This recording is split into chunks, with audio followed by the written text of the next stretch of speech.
डोंबिवलीतल्या doctor मारहाण प्रकरणी चर्चेत आलेल्या शिवसेना नगरसेवक रमेश म्हात्रेचा मुलगा प्रवीण म्हात्रे याच्या विरोधात बनावट कागदपत्रांच्या आधारे अनधिकृत बांधकाम केल्याप्रकरणी गुन्हा दाखल आहे आणि तो गेल्या वर्षभरापासून फरार असल्याचा आरोप करण्यात येतोय।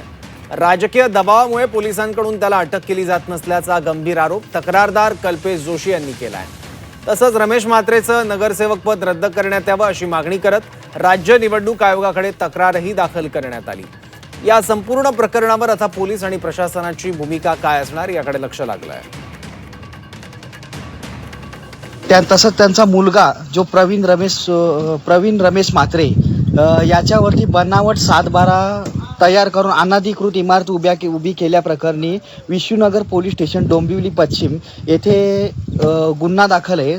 तर 1 वर्षापासून हा प्रवीण रमेश म्हात्रेवर इतर आरोपी फरार आहेत, पण पोलीस त्यांना अटकही करत नाहीत आणि त्या गुन्ह्याचा तपासही करत नाहीत। तर कुठेतरी पोलिसांच्या भूमिकेवरती मला संशय येत आहे की पोलीस रमेश सुक्र्या म्हात्रे हे शिवसेनेचे नगरसेवक असल्याने त्यांच्या मुलाला पोलीस हे अभय देत आहेत आणि या गुन्ह्यापासून वाचवण्याचा प्रयत्न करत आहेत।